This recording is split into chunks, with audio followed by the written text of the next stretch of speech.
What's up, fellas and ladies? Listen, there's something we all need to talk about, right? Now, whether it's Sosua, Zona Colonial, Santo Domingo, Boca Chica, Punta Cana, if you're out in Brazil, Rio de Janeiro, on the Strip, Colombia, Cartagena, Medellin, El Poblado, and La Sesenta, and I could go on and on, right?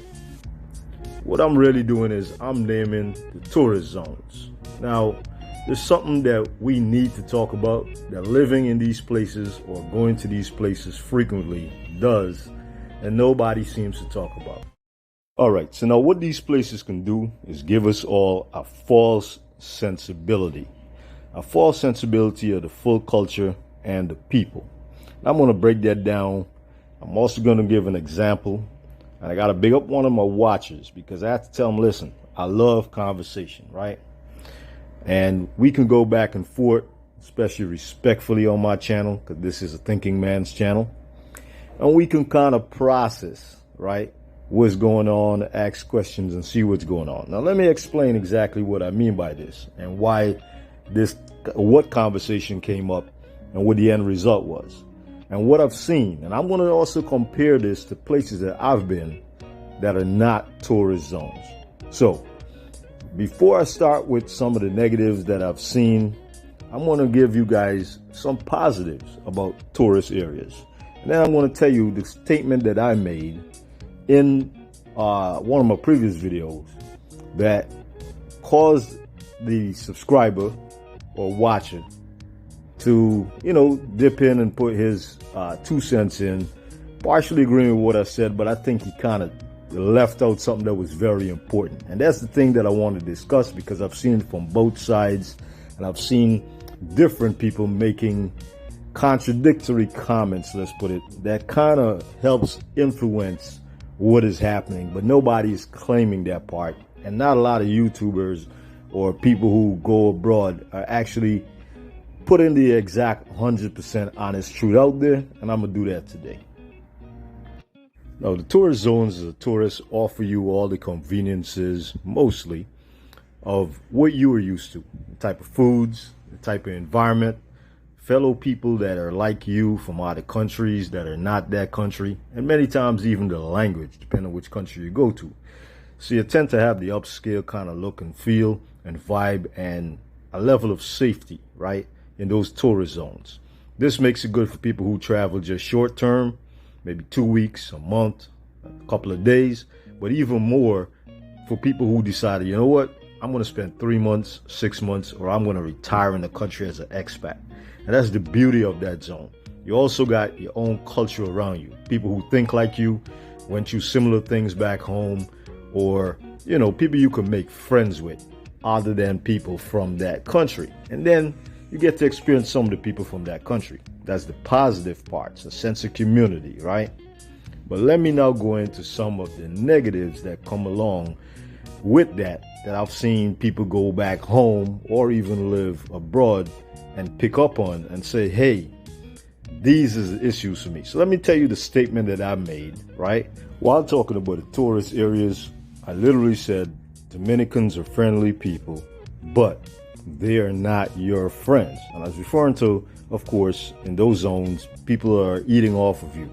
Or even if they're in the background, they're in a system of tourism where they're eating off of that system. So it kind of behooves everybody to kind of treat you a certain way. Now, somebody that watches my channel made the comment, yeah, man, I like that you were being real. That's true. Dominicans are friendly, but they're not your friends. And then he expanded on that to say, they got this sense of entitlement that they're just all entitled to your stuff and for you to give them stuff, right? Now, if you notice the part where it was left out, there is the tourist zone. He then applied that to everybody. So I had to reply and say, listen, it's not everybody. It's the tourist zone, right?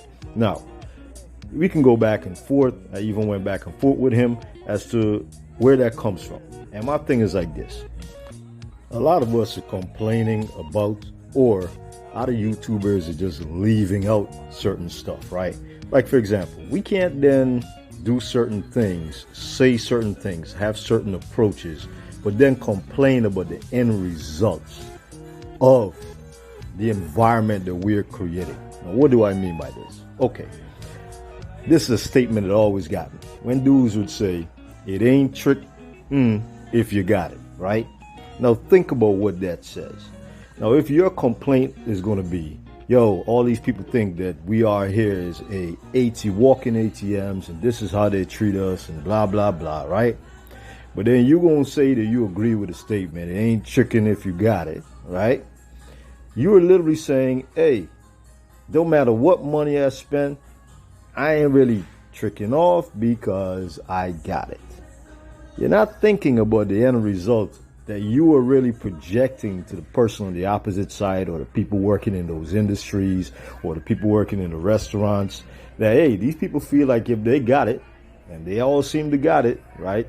Because who are they encountering? The people who could afford to actually, 1, pay for a passport, 2, pass a background check for that passport, 3, pay for enough of a vacation, whether on credit or not, because we know some of y'all doing that, right? Then pay for a plane, then pay for a hotel, then fly to that country, and pay for over-expensive all-inclusive in Punta Cana, or whichever country we could insert in here, right? And then say something like, well, I got money, so I can't call it if I mess with the ladies, that even the dudes in their country that they already figure is run-throughs, right, and won't take serious, these dudes then show up and spend like crazy on that. All right, that's just one example. Another prime example is, yo, don't pocket watch me. Okay, so wait. If I see that people who are richer can no longer afford to live what they're living, right? So they move into my neighborhood, which eventually causes my rates to rise. And then I get pushed out. I call that gentrification, right?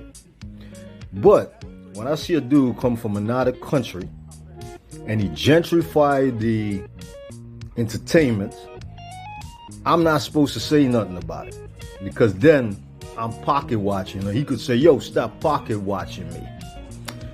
But we ain't saying that when people gentrify in our neighborhoods, right? Because then we suffering from it. But they're benefiting from coming into a cheaper neighborhood. So obviously somebody's winning and somebody's losing, right? And if you're the people in the area watching the richer people come in, guess what you're thinking? They got the money. All right, and then let's take into account the fact that a lot of times we don't spend time enough, because we're in the tourist zones, to learn the cultures of the actual countries that we're visiting or even living in for expats. And I'll give you an example of this. This is just very loosely. I think it's a mark of a good thing, right? To be like, yo, bro, all right, man, what's up? Let me holler at you, blah, blah, blah. All right, you a cool dude. Listen, I'm gonna buy you a drink. When in other cultures, right, there's 2 ways they could look at that. One, that you're a male who like males, right? Or you're trying to buy someone's affection, especially if they're now used to other cultures and they know that that's part of your culture. Why? You didn't spend enough time to learn that some of the countries that you go to, not all, that those cultures got more of a sharing culture rather than a I'm a buy for you culture. What I mean by this?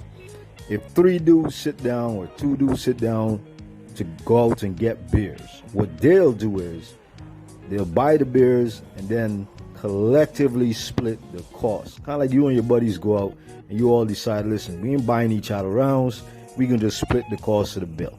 That's how they treat it.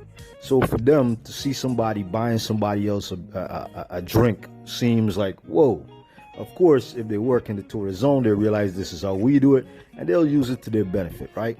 The other thing, and I've seen this happen in the zoo before, in Sosua, where there's some older retired guy, he's lonely, he wants friends, whether that's a female, and then unfortunately, even a male in a culture that don't normally do this. In his culture it happens, but in their culture it don't. He's sitting there looking lonely as hell, so he starts to 5 minutes later buy drinks for a local Dominican dude that just looks like a straight up and down Sosua hustler. Why? Because he's lonely. The other thing is, in this culture, many times you do not buy a female who is not your girl drinks. You can share where you split the bill, but you don't buy her drinks. And it's a signal to a girl, if she could get you to buy a drink, it says to the other women, oh, she got him unlocked, it's off limits. A matter of fact, if I'm in a relationship and I got a female, oh, I could get into so much heat for buying another female a drink. Why? Culturally, they look at it like, yo, you share, you split bills, you don't go buy other people drinks. So little things like that we just in picking up on the culture or spending enough time, or we spend too much time in the tourist areas. Listen, there's a solution to this, right?